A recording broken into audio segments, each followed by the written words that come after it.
In a small village, there lived a man named Obi and his wife, Amaka. They had been married for many years, and together they had 7 daughters, each as bright and lovely as the one before. Despite the love Amaka poured into their family, Obi's frustration grew. He had always dreamt of a son to carry on his family name and began to place the blame on Amaka, his wife. Outside their little house, Obi and Amaka were arguing loudly. Some neighbors were passing by, watching them, but Obi didn't seem to care. He was too upset. "Amaka," Obi shouted, "I asked for a son, but you have given me 7 daughters. Why can't you give me a boy?" Amaka felt hurt. "Obi, I cannot choose if we have a boy or girl. It's not something I control. I love our children. They are blessings." Obi crossed his arms and shook his head. "A man needs a son to carry on his name. Girls are nice, but they aren't enough. You should focus on your duties, take care of the house, cook, clean. Women belong in the kitchen." Amaka felt anger bubbling up. "Obi, our daughters are smart, kind, and hardworking. They can do anything a boy can do. They will make us proud one day. A daughter can be just as valuable as a son." Obi fell silent for a moment, surprised by her words. He didn't know how to respond. Looking around, he saw the neighbors staring, and slowly he felt a little ashamed. Amaka took a deep breath and spoke softly. "Our daughters are a gift, Obi. Let us be thankful and raise them with love." As Obi and Amaka argued outside their house, a man named Patrick was passing by. He was wealthy and lived in the city and had come to the village to visit a friend. Hearing their voices, he stopped to listen, feeling sorry for Amaka and curious about what was going on. Stepping closer, Patrick said, "Excuse me. I couldn't help but hear your argument. What's the trouble here?" Obi sighed, explaining his frustration. "Patrick, I have 7 daughters, but I wanted a son. I feel like my daughters can't do what a son could. I'm disappointed." Patrick shook his head with a gentle smile. "Children are a blessing, Obi, whether they are boys or girls. I never had the chance to have children or a wife myself. Sometimes I feel very lonely." Obi and Amaka were surprised by his words, realizing the value of their family. Patrick went on, "Your daughters could have great opportunities, even in the city. If you allow, I would like to take 2 of them with me. They can go to school, learn new things, and help me in my home." Obi's face brightened. "Yes, Patrick, I agree. It would be good for them to go with you." Amaka felt a mix of nervousness and excitement, knowing this could be a wonderful chance for her daughters. "All right," Patrick said, smiling. "I will return in 2 days to take them with me." With that, Patrick waved goodbye and continued on his way, leaving Obi and Amaka to think about the big change that was coming to their family. As Patrick left, Amaka turned to Obi, her face red with anger. "Obi, you are being very stupid. How can you think of giving our daughters to a stranger just for money? That's not safe." Obi frowned at her. "Shut up, you lazy woman. Your daughters are useless, just like you. I'm tired of taking care of all of them. I wish I could sell them." Amaka felt hurt by his words. "Obi, they are our children. They deserve love and a good future. They are not useless. They have dreams." Obi waved his hand angrily. "They are all girls. They belong in the kitchen. They should learn to cook and clean. That's all they need to do." Amaka shook her head. "That's not true. They can do anything they want. They can go to school and have jobs. Just because they are girls doesn't mean they are less important." Obi crossed his arms and looked away. "I don't care. I just want a son. I'm tired of this life." Their argument filled the air, and both felt frustrated. Amaka wanted to fight for her daughter's future, but Obi was stuck in his old ideas and could not see how special their family was. 2 days later, Patrick returned to the village, eager to take Obi and Amaka's daughters to the city. As he approached, Obi called him over to the side for a private conversation. "Patrick," Obi said, glancing around to ensure no one was listening, "I have something important to discuss. My twin daughters are only 15, but if you want, you can marry one of them." Patrick's eyes lit up. He had always preferred younger girls, and this seemed like a good opportunity. "Really? That sounds great. I'd be interested in marrying one of them." Obi felt a sense of control and excitement. "Perfect, but I expect a lot of money for this. You'll need to pay me a hefty bride price." Patrick nodded, eager to make the deal. He pulled out a large sum of money and handed it to Obi. Obi felt a thrill at the sight of the cash, imagining how it would solve some of his problems. "Now, you have to promise me one thing," Obi said, lowering his voice. "Don't tell Amaka that I accepted money for our daughters. If she finds out, she will be very angry, and I want to keep this between us." "I promise," Patrick replied, looking serious. "I won't say anything." With the money in his pocket, Obi felt a rush of power.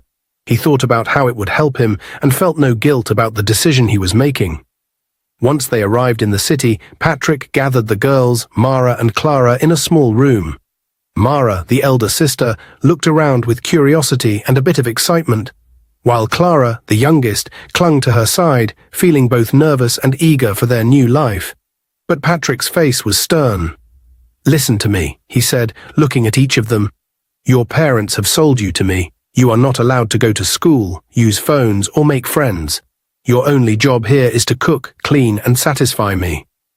The girls were shocked. They exchanged worried glances, unable to believe what they were hearing. "Sold us? But we thought we came to the city for a better life," one of the twins exclaimed. Obi shook his head. "No, this is your life now. You will do as I say. There is no school for you, no friends, and no fun. Just work." Tears filled the girls' eyes as they realized their dreams of a brighter future were crushed. They had hoped to go to school, make friends, and explore the city. Instead, they felt trapped. Patrick shook his head, unmoved. "No, this is your life now. You will follow my rules. No school, no friends, no fun. Only work." Tears filled Clara's eyes. "We don't want this. We want to go back home." Patrick's expression turned harsh. "Home? There is no going back. You belong to me now, and if you disobey, there will be consequences." Mara wrapped her arms around Clara, trying to comfort her, though she felt just as frightened. The dreams they had of going to school, exploring the city, and making new friends were shattered. They felt trapped, powerless, and heartbroken as they realized their hopes for a brighter future had been stolen. Patrick called the security man over and gave him strict instructions. "Listen carefully," he said firmly. "I don't want Mara or Clara leaving this house, no matter what. Keep the gates locked and don't let them talk to anyone outside." The security man nodded. "Yes, sir. I'll make sure they stay inside." Patrick's face was stern as he continued. "If they try to leave or ask for help, you stop them. They are not allowed out of this house, understand?" "Yes, sir," the security man replied, understanding the seriousness in Patrick's voice. Soon, Patrick began buying expensive gifts for Mara, jewelry, clothes, and perfumes.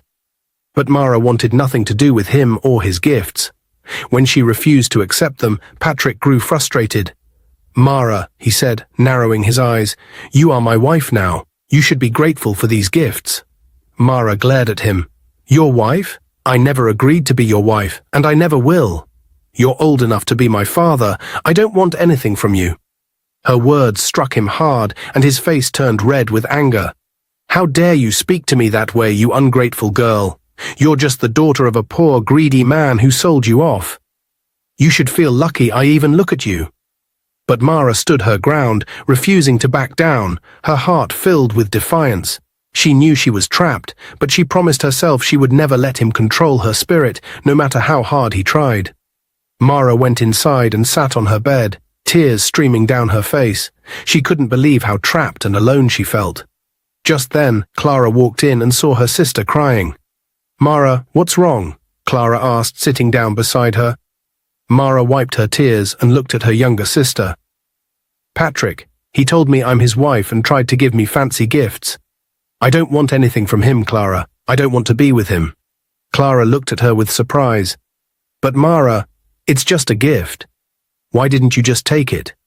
"I would have." Mara blinked, shocked by her sister's answer. "Are you serious, Clara? You think I should just take his gifts and let him call me his wife?" Clara nodded. "Yes. This is the life I always dreamed of. Fancy things, a big house, and someone who will take care of us. Why not just accept it?" Mara couldn't believe her ears. "Well, if that's what you want, you can have him. I don't care. I just want him to leave me alone." Clara's eyes lit up with excitement. Are you serious, Mara? You don't want him at all? Mara shook her head firmly. No, Clara, I don't want him. I don't want his gifts, his house, or anything he tries to give me. I just want him to stay away from me. Clara sat quietly for a moment, thinking about Mara's words. Mara turned away, still feeling trapped, but determined to stand her ground. She knew what she wanted, and no amount of gifts or promises could change her mind. Back in the village, Amaka learned the shocking truth about what her husband, Obi, had done. She had thought that Patrick was taking their daughters, Mara and Clara, to the city for a better future. But then she overheard some villagers talking about how Obi had accepted a large sum of money from Patrick for one of their daughters to be his wife. Amaka's heart raced with anger and sadness. She rushed home to confront Obi. "How could you do this?" she shouted, her voice filled with emotion. "You sold our daughters to Patrick. I thought they were going to have a better life. I thought they would learn and help around the house. How could you lie to me like this?" Obi crossed his arms and glared at her. "Shut up, you lazy woman. I am the man of this house. What I say stands." Amaka felt tears welling up in her eyes. "But Obi, they are just children. How could you let this happen to them? They are our daughters. They deserve better." Obi shrugged, not caring. "They are girls. I don't have to explain myself to you. I got money for them, and that's what matters. You should be grateful." Amaka was shocked. "Grateful? For what? Selling our daughters? Do you even care about their happiness?" Obi's face hardened. "I care about providing for this family. Money is what matters in this world. If they want to come back, they can, but they are with Patrick now." Amaka felt her heart breaking for Mara and Clara. She wanted to protect them from this terrible situation. "You don't understand what you've done, Obi. You've put them in danger. What if they need our help? We should bring them back." Obi shook his head, his expression cold. "It's too late for that. They are gone, and there's nothing we can do. Just accept it." Amaka's heart raced as she decided to call Patrick. She couldn't sit back and do nothing while her daughters were in danger. She picked up her phone and dialed his number, hoping he would listen to her. When Patrick answered, Amaka's voice trembled with emotion. "Patrick, please, you have to bring Mara and Clara back. They are my daughters, and I'm begging you to return them home." Patrick's tone was cold and mocking. "Oh, look who it is, the poor ugly woman begging for her daughters. You think I will just return them to you? You must be joking." Amaka felt a chill run down her spine. "They are just children. You can't keep them like this. They deserve to be with their family." Patrick laughed, but there was no warmth in it. "Listen carefully, Amaka. If you ever call me again, I will make sure you are locked up forever. You will never see your daughters again. They are mine now. You have no power here." Amaka felt tears streaming down her face. "Please, Patrick, you don't understand how much they mean to me. You can't treat them like this." He cut her off, his voice harsh. "I don't want to hear your sob story. You should have thought about this before your husband sold them to me. Now you're nothing but a poor, ugly woman who has no say in this." With that, he hung up the phone, leaving Amaka feeling hopeless and scared. She knew she had to find a way to get her daughters back, but now it seemed more difficult than ever. Since Mara refused Patrick's advances, he turned his attention to Clara. Clara was younger and more impressionable, and when Patrick began showering her with expensive gifts, she couldn't help but be excited. He brought her beautiful dresses, sparkling jewelry, and delicious food from fancy restaurants. Clara felt like a princess. "Look at all these amazing things I have," Clara exclaimed one day, showing off her new clothes to Mara. "Patrick is so generous." Mara felt a mix of anger and worry. She couldn't believe her sister was accepting gifts from the man who had trapped them in the city. "Clara, you shouldn't be with him. He's not good for you. He's much older and only wants to use you." But Clara just laughed, brushing off Mara's concerns. "Why do you care, Mara? He treats me like a queen.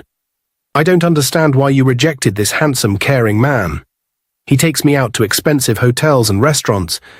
This is the baby girl lifestyle I always wanted." Mara shook her head in disbelief. "This isn't a lifestyle, Clara. It's dangerous. You think he cares about you? He just wants to control you. He won't let you go back to school or have real friends. You'll be trapped." Clara crossed her arms defiantly. "You're just jealous because you don't want to accept his gifts." You could have all this too if you just opened your heart to him. You're making a big mistake. Mara felt a deep sadness for her sister. She wanted Clara to understand that life wasn't just about fancy clothes and expensive meals. It was about freedom, happiness, and being with people who truly cared. I don't want any of that if it means being with someone like Patrick. I want us to be free and happy. Clara rolled her eyes, dismissing Mara's words. You're missing out, sis. I'm going to live my best life, and I don't care what you think. As the days went by, Patrick continued to spoil Clara with gifts. He took her out to fancy dinners and bought her everything she wanted. Clara was thrilled, feeling like she was finally living the dream she had always wished for. Soon, with Patrick's money, Clara began sending her parents gifts. She bought beautiful clothes, shiny jewelry, and even some money to help them out. Every time a package arrived at their doorstep, Amaka's eyes sparkled with joy. Look at these lovely clothes, Amaka exclaimed one day, holding up a bright dress. Clara is so thoughtful, and this jewelry is gorgeous. She beamed with pride, forgetting all the worries she once had about her daughters. With each new gift, Amaka felt more and more grateful to Patrick. She didn't think about the truth behind Clara's situation. She only saw the nice things her daughter was sending home. Whenever Patrick called, Amaka's tone changed completely. "Hello, Patrick. How are you?" she would say warmly. "Thank you for everything you've done for my family. We really appreciate it." Patrick enjoyed the attention. He loved hearing Amaka express her gratitude, as it made him feel powerful. He would chuckle and reply, "Of course, Amaka. Clara deserves the best, and I'm happy to provide for her." Soon, news began to spread in the village that 15-year-old Clara was now married to a man old enough to be her father. The gossip flew from one neighbor to another, and it didn't take long for it to reach Amaka.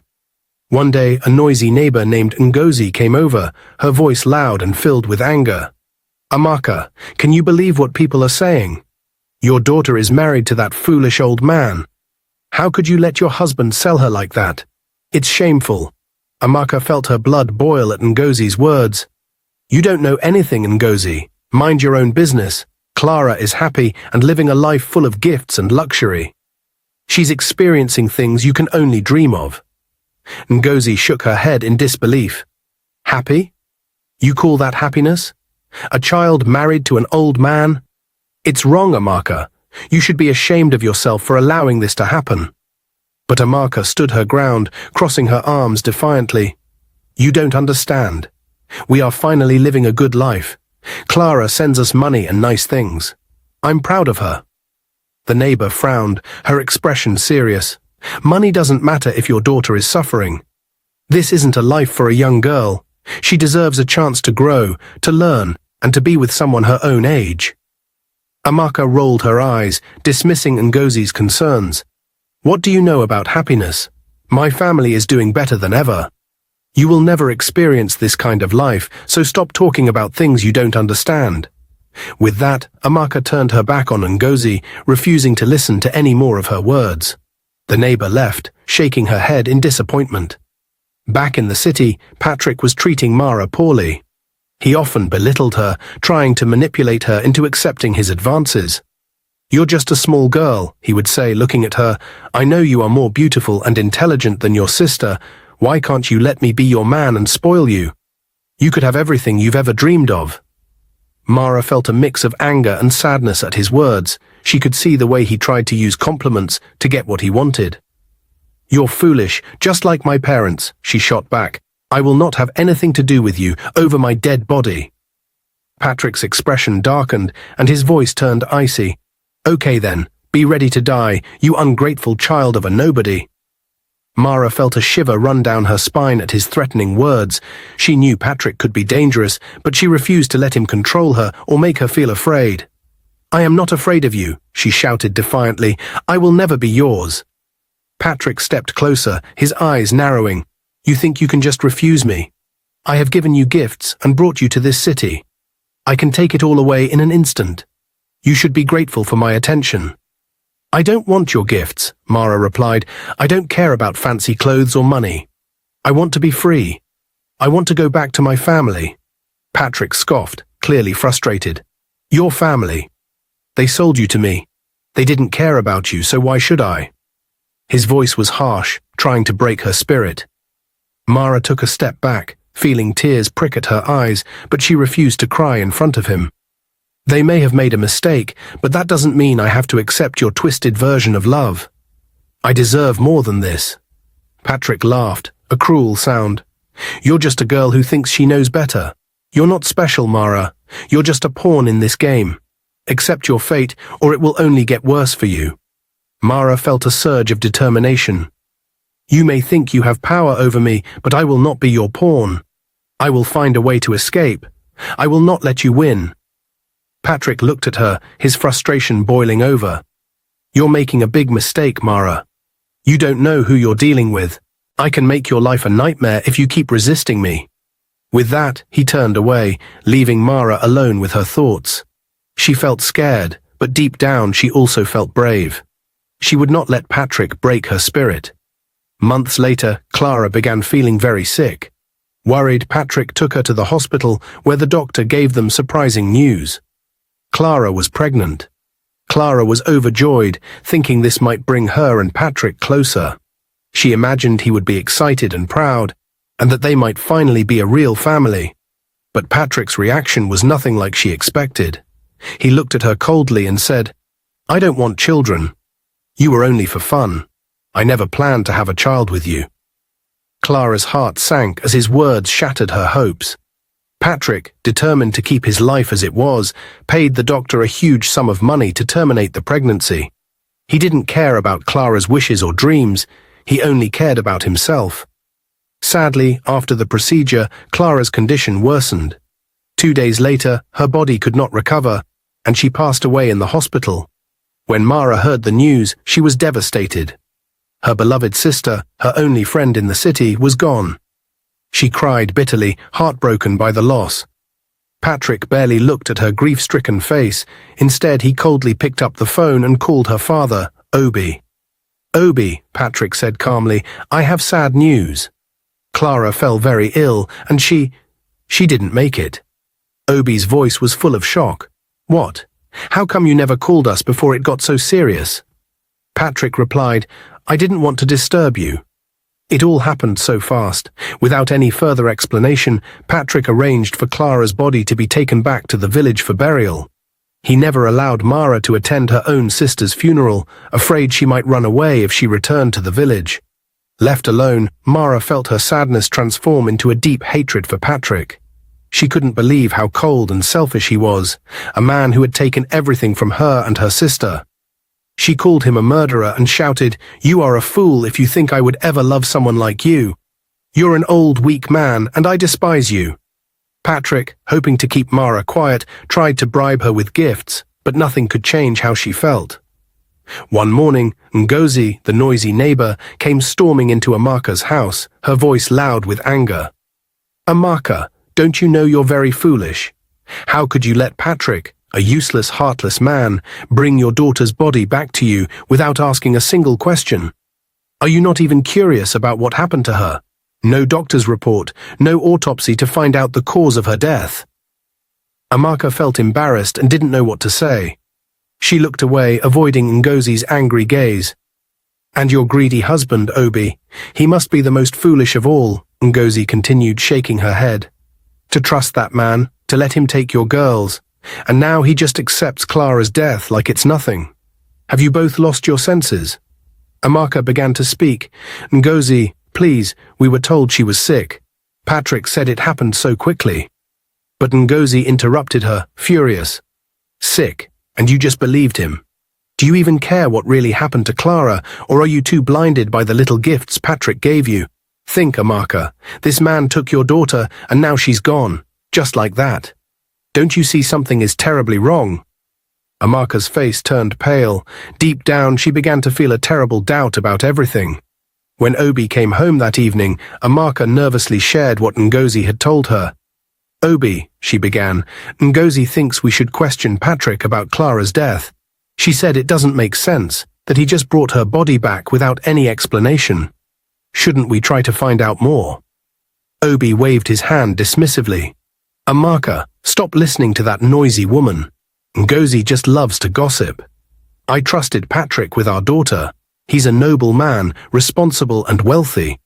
Why would he ever harm Clara? He wouldn't do such a thing. But Obi, Amaka's voice trembled. What if she's right? What if something happened to Clara that we don't know about? Obi's expression hardened. Enough, Amaka.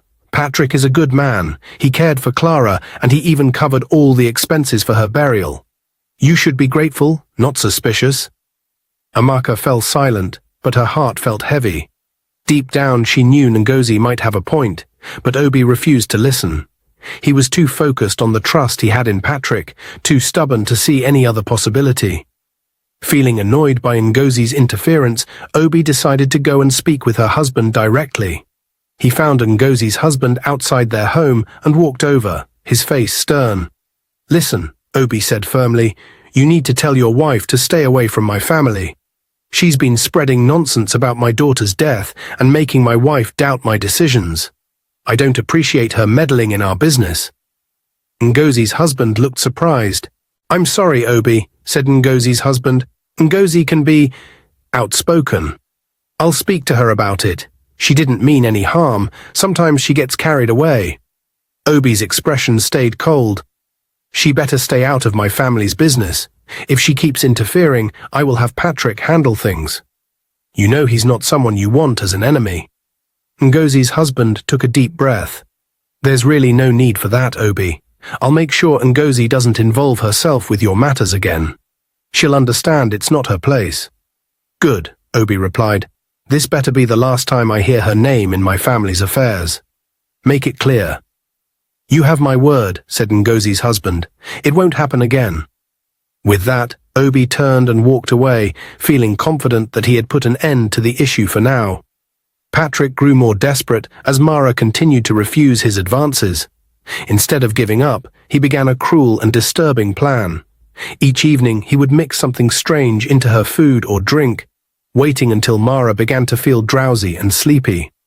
As the drug took effect, her eyelids would grow heavy, and before she knew it, she would drift off, unable to stay awake no matter how hard she tried. In the mornings, Mara would wake up feeling strangely uncomfortable, as if something was wrong, but she couldn't quite remember anything specific. Her body ached in ways she didn't understand, and there was a growing sense of confusion and sadness that weighed on her.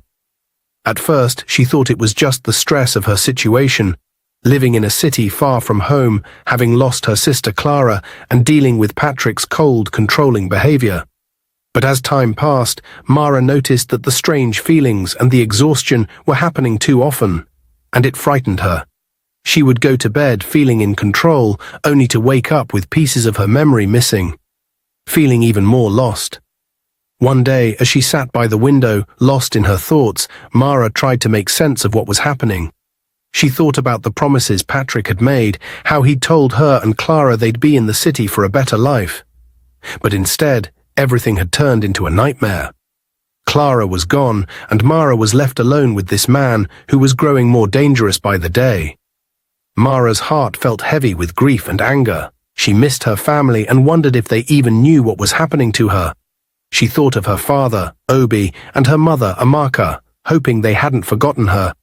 But she also wondered if they would even believe her if she ever got a chance to tell them the truth. Soon Mara began feeling very sick. She was tired all the time, dizzy, and sometimes even felt like she might faint. She tried to tell Patrick, hoping he would take her to a doctor. But Patrick just looked at her strangely and said, "I'll get you a pregnancy test." Mara's eyes went wide with shock. "Pregnancy test? Why would I need that?" she asked. "I haven't been with anyone, so it's impossible." Patrick didn't listen to her concerns. He just handed her the test and said coldly, "Just take it, Mara. Do what I say." Feeling scared and confused, Mara did as Patrick asked. She took the test, her heart pounding as she waited for the result. When she looked at it, her eyes filled with fear. The test showed she might be pregnant. Mara couldn't believe it. She felt her whole world shatter in that moment. "How can this be?" she whispered, feeling weak and confused. Patrick stood there, watching her reaction.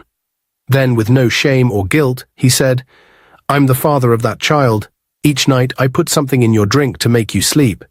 Then I would take what I wanted." Mara felt as though her heart had been crushed. She stared at Patrick in horror, realizing what he had been doing to her every night while she was asleep. She felt betrayed, scared, and very, very sad. "You're a terrible man," she cried. "How could you do this to me? You promised to take care of me and my sister." Patrick didn't care about her feelings. His face was cold as he replied, "I don't want a child, Mara. You need to get rid of it." Mara shook her head, her face full of tears. "No, I won't do what you say. This is my child, and I won't let you take it away from me. I'm tired of listening to you." Patrick's voice turned dark as he replied, "You have no choice, Mara. You live under my roof, and I make the rules. You will do what I say, or you'll regret it." Mara felt trapped and helpless. She wanted to run far away from Patrick, but she didn't know how. She thought of her family back in the village, her mother and father, especially her father, Obi, who had sent her to this nightmare. She whispered angrily, "I curse you, Patrick. And I curse my father, who sent me here without a thought for my safety." Tears streamed down her face as Mara felt the weight of everything that had happened. Her world felt dark and heavy, but deep in her heart she wished for a way out, a way to escape the terrible situation she was in. The next morning, Patrick told Mara, "Get ready. I'm taking you to the hospital." Mara's heart began to race. She remembered how her sister, Clara, had once been taken to the hospital by Patrick and had never come back. Mara looked at Patrick and said, "No, I'm not going anywhere with you." Patrick's face turned dark, but he didn't say anything. Instead, he left the room, and Mara felt relieved, thinking he had given up. She didn't know that Patrick had another plan. Later that day, Patrick brought Mara some food. She felt very hungry, and even though she was upset, she ate the meal he gave her. But soon after eating, Mara started feeling strange. Her head spun and her eyes became heavy.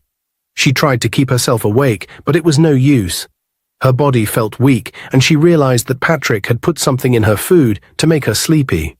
When Mara woke up the next morning, she felt a sharp pain in her stomach. She clutched her belly, frightened, and a deep sadness washed over her. She had no energy, and the pain only grew worse. Slowly, she began to realize what was happening. She was losing the baby. Tears filled her eyes as the truth sank in. She hadn't even had the chance to decide what to do, and now her child was gone. Her heart ached with sadness, and she felt more alone than ever. Patrick walked into her room and noticed her pale face and the pain in her eyes. He didn't look surprised. Instead, he just shrugged and said coldly, "Well, that solves one problem, doesn't it? I told you I didn't want any children." Mara's face twisted with anger and heartbreak. "You did this," she whispered, her voice weak but filled with anger. "You poisoned me to make me lose my child. You're cruel, Patrick. How could you do this?" Patrick just sneered. "It's better this way. I never wanted a baby, and you should be grateful I even let you stay here. Don't make this difficult." Mara could barely hold back her tears. She felt betrayed, not just by Patrick, but by everything that had brought her to this place. She thought about her father, who had trusted Patrick, and her mother, who had let her go. She thought of her sister Clara, who had gone through so much before her. Mara felt all her sadness and anger build up inside her like a storm. "I curse you, Patrick," she said, her voice trembling. "You have taken everything from me, but I won't be silent. One day, you will pay for everything you've done. You think you're strong, but your evil will catch up with you." Patrick laughed, brushing off her words. "Save your curses, Mara. You have nowhere to go and no one to help you. Remember, you're here because of your own family." But Mara didn't let his words shake her. Even though she was in pain, even though she felt alone, a small spark of hope remained inside her. She promised herself that one day she would find freedom, and Patrick would regret every cruel thing he had done. Mara sat in her room, feeling trapped and desperate. Every time she thought of a way to escape, something blocked her. Finally, she decided she had nothing to lose. She would try to persuade the security man at the gate one last time.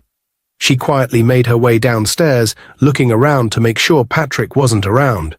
When she reached the gate, she saw the security man standing guard. She took a deep breath, gathered her courage, and approached him. "Please," Mara whispered, her voice shaking. "I need to get out of here. You have to help me. I'll do anything." The security man glanced at her with sad eyes, but he shook his head. Mara, I'm sorry, but I can't. Mr. Patrick gave me strict orders. He paid me well to make sure you don't leave. Mara felt her heart drop, but she wasn't ready to give up. She tried to charm him, smiling and speaking sweetly, hoping he might change his mind. She even tried to make him feel sorry for her, sharing how lonely and sad she was. But the security man wasn't moved.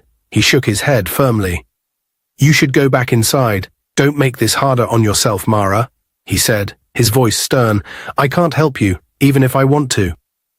Crushed, Mara returned to her room, feeling completely defeated. She had tried everything she could think of, but it was no use. She was trapped, and no one was willing to help her. Later that evening, she overheard Patrick on the phone with her parents. Mara listened closely, her heart pounding as Patrick lied to them so easily. She's doing well, Patrick said with a fake smile in his voice. She's going to school, getting top grades, and she's very happy here. You have nothing to worry about. Obi laughed happily on the other end of the call. That's my billionaire in-law. I don't regret giving my daughters to you. You're a good man, Patrick. Patrick's eyes glinted with mischief as he replied, Thank you, Obi. You're a wise man for trusting me with them. Don't worry, they're in good hands. He ended the call and laughed, a dark, mocking laugh that sent chills down Mara's spine. After the call, Patrick muttered to himself, What a foolish man. He's too greedy to see the truth, and too foolish to care about his own daughter. Mara clenched her fists, anger boiling inside her. She couldn't believe her father trusted Patrick so blindly and didn't even ask to speak to her directly. She felt completely abandoned by her family, especially her father, who only seemed to care about the money Patrick sent. Patrick's voice lowered, and Mara listened closely as he continued talking to himself. When I'm done with his daughters, maybe I'll pay a visit to his wife too, he sneered. If she's anything like him, she'll be easy to control. I'll get whatever I want from that family. Mara's eyes widened as she realized the depth of Patrick's cruelty and greed. He had no respect for her family, he only saw them as tools to use and discard. She felt a surge of anger and sadness, but also a spark of determination. She couldn't let him continue his plans. She had to find a way to protect herself and somehow warn her family. She would gather her strength and figure out a plan, even if it took all her courage. For the first time, Mara felt a small glimmer of hope deep inside, fueled by her determination to escape Patrick's cruel grasp and stop him from hurting anyone else. Back in the village, Ngozi marched up to Amaka's house, her voice loud enough for everyone nearby to hear. She didn't even knock, just walked straight up to Amaka, who was sitting outside, quietly working. Amaka, you foolish woman, Ngozi shouted, crossing her arms as she looked down at her. You think I'll stop coming here? I won't stay silent while you and that husband of yours make terrible choices. You're both blind and greedy, letting your daughters go to that man in the city. Amaka looked up, surprised and a bit shaken, but she tried to ignore Ngozi's harsh words. She didn't want to get into a fight, especially not with someone as loud and bold as Ngozi.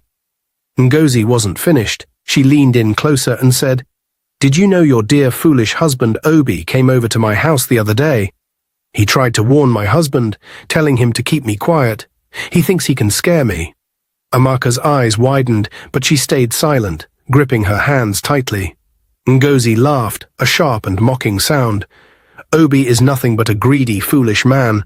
He doesn't care about his daughters. All he wants is money. And you let him sell your girls off like they were nothing. You're just as foolish, Amaka. Both of you are too blind to see what's happening. Amaka felt tears prickling in her eyes. She wanted to defend herself, but deep down she knew Ngozi's words hurt because there was truth in them. She had trusted Obi to know what was best for their daughters, but now she was beginning to doubt everything. Maybe you should listen for once, Amaka, Ngozi continued. Do you even know what your daughter is going through? Or do you just believe whatever Obi and that Patrick tell you? Amaka took a shaky breath, feeling unsure. She looked at Ngozi, trying to find the right words. I just wanted a better life for them, she whispered, her voice trembling. Obi said Patrick would take care of them. Ngozi shook her head in disappointment. Open your eyes, Amaka. If you don't, it may be too late for your girls. And then you'll have no one to blame but yourself and that greedy husband of yours. With that, Ngozi turned and walked away, leaving Amaka sitting there, her heart heavy and her mind filled with worry. She realized she needed to find out the truth about her daughters, no matter what it took. After Obi came home from a long day, Amaka was waiting for him. She looked worried, and her heart was heavy. "Obi," she said, her voice shaking a little, "we need to talk. Since Clara died, we haven't heard Mara's voice or seen her on a video call. I'm really worried about her. What if something is wrong?" Obi sat down in his chair and looked at her. "As far as Patrick says, she's fine. That's all that matters," he replied, sounding uncaring. Amaka felt her frustration growing. "What kind of father are you?" she exclaimed. "You don't care about your daughter. You only care about the money Patrick gives us. How can you just believe him?" Obi's face turned red with anger. He stood up and pointed a finger at her. "Don't you dare insult me, Amaka. I'm the man of this house. If you keep talking like that, I'll beat you, and no one will say anything because I have a rich in-law backing me up." Amaka stepped back, shocked and hurt by his words. "You think you can threaten me?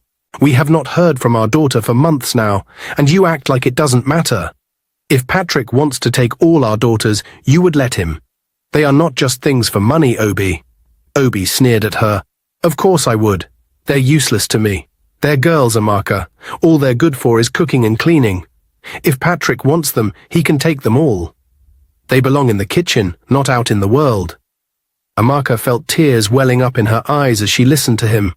"I regret ever marrying you, Obi. I should have married a good man, a man who cared about his family instead of this greedy man." Her voice trembled with sadness. Obi's anger flared. "If you regret it so much, then why don't you leave? No one would miss you," he shouted, his fists clenched. Amaka turned away, feeling both hurt and determined. "I won't stop until I find out the truth about Mara. I will do whatever it takes to protect her, even if I have to do it alone." Mara sat in her small room, feeling trapped and scared. She missed Clara so much and couldn't stop thinking about how her sister had been taken away from her. Patrick was always around, making her feel even more uneasy. She needed a plan to escape. One day, as she sat by the window, a thought came to her. She remembered how Patrick used to take Clara out to different places. He would let Clara go out alone because they were dating. "Maybe if I pretend to get close to him, I can trick him into letting me go out too," Mara thought. She felt a spark of hope. Mara waited for the right moment. She knew Patrick would be in a good mood after receiving a package from the village. Mara realized that the only way to get out of the house was to get close to Patrick. She decided to use his affection for her to her advantage. She started spending more time with him, flirting and acting sweet. At first it felt strange, but she told herself it was all part of her plan. As the weeks went by, Mara pretended to enjoy Patrick's company, and he began to shower her with attention. He took her to nice places, bought her gifts, and treated her like a princess. She thought if she got him to trust her, he might let her go out alone. But despite her efforts, Patrick kept finding excuses to keep her at home. "You're too young to be out there alone," he would say, brushing her off. Mara felt trapped, and her hope began to fade. She knew that Patrick was smart, and deep down he was aware of her plan. One evening, as they sat together, Mara mustered the courage to speak up. "Patrick," she said softly, "can I go out tomorrow? Just for a little while. I want to see the city and maybe go shopping." Patrick looked at her, his expression unreadable. "You know I don't want you wandering around alone. There are dangerous people out there. What if something happens to you?" Mara felt her heart sink. "But I've been good. I've been nice to you," she pleaded. "Please, I promise I won't be long. I just want some fresh air." Patrick leaned back in his chair, crossing his arms. "You're smart, Mara. I can't just let you go. What if you try to run away?" Mara felt a wave of frustration wash over her. "I wouldn't run away. I just want to see the world outside this house," she insisted. Patrick shook his head. "I'm not taking that risk. You might think I'm just being protective, but I know you're clever. You'd find a way to escape if I let you out." Days turned into weeks, and Mara continued to try and persuade him, but Patrick remained stubborn. He would tell her how much he cared for her, but deep down she knew he was keeping her close out of fear. She felt like a bird in a cage, her wings clipped, unable to fly free. Mara sat on her bed, her heart pounding as she finally mustered the courage to confront Patrick about his cruel behavior. "Why are you treating us this way?" she asked, her voice shaking with fear. Patrick looked at her with cold eyes. "You really want to know?" he sneered. "I was supposed to marry your mother a long time ago. I traveled abroad for a better future, and when I came back, she had married your father. Ever since then, I've hated women, especially her." Mara was stunned. "So my mother knew about you all this time?" "Yes," he replied, his tone dripping with disdain. "And now, I won't let you leave this house alive. After I'm done with you, I will deal with your sisters and then your mother. I can't stand women who can't wait for their men to come back." Fear gripped Mara, sending chills down her spine. She felt completely trapped in a nightmare. That night, while Patrick relaxed in the living room, she knew she had to act. Quietly, she sneaked into Patrick's room and found his gun. It felt heavy in her hands, but she knew this was her only chance for freedom. With her heart racing, she tucked it away and returned to her room, trying to calm herself. When Patrick entered her room later, he thought he could have his way with her, just like before. But Mara was prepared. "Stay back," she shouted, her voice trembling but resolute as she pointed the gun at him. Patrick's eyes widened in surprise. "You think you can scare me with that?" He laughed, but there was nervousness in his voice. Without hesitating, Mara pulled the trigger twice. The loud gunshots rang out, echoing through the house. Patrick fell to the floor, lifeless. The security guard, hearing the commotion, rushed in and called the police. Mara stood there, shaking, but a wave of relief washed over her. Patrick was gone, and she was finally free from his control. When the police arrived, they took Mara in for questioning. She was terrified, but determined to tell her story. In court, her lawyer worked tirelessly to prove that Mara had acted in self-defense. The doctor who had treated her sister Clara testified about the terrible things Patrick had done, and other parents came forward, sharing their own experiences of fear and abuse. Now that Patrick was dead, they could speak out without fear of retribution. The judge listened carefully, and Mara felt hope rising in her heart. Finally, the judge ruled in her favor, declaring that Mara had acted out of self-defense. She was set free and awarded money from Patrick's estate to help her start anew. It felt surreal, as if she had been given a second chance at life. With the money, Mara decided to go back to school. She wanted to honor her sister and create a better future for herself. She studied hard, determined to succeed. Years later, as she stood on stage at her graduation, tears filled her eyes. She thought of Clara, of all the struggles she had faced. Mara stood in her new apartment, looking out the window at the busy streets below. After everything she had been through, she finally felt a sense of peace. Yet the memories of her past weighed heavily on her heart, especially when her parents tried to reach out. After her graduation, her parents called her several times, begging for her forgiveness. They left messages filled with regret, saying they missed her and wished they could turn back time. "Mara, we're so sorry for everything." Her mother's voice trembled on the phone. "We didn't understand what you were going through. Please come home. We need you." But Mara couldn't bring herself to forgive them. Each time she listened to their messages, her heart ached. They had sold her and her sister to a man who had caused them so much pain. How could she just forget that? The betrayal cut deep, and the wounds were still fresh. "Mara, please, we're your family. We love you," her father pleaded in one message. "We made a mistake, and we want to make it right. Please come back." Mara sighed, her emotions swirling inside her. She remembered the night spent in fear, the way Patrick had treated her, and the loss of her sister. Forgiving her parents felt impossible.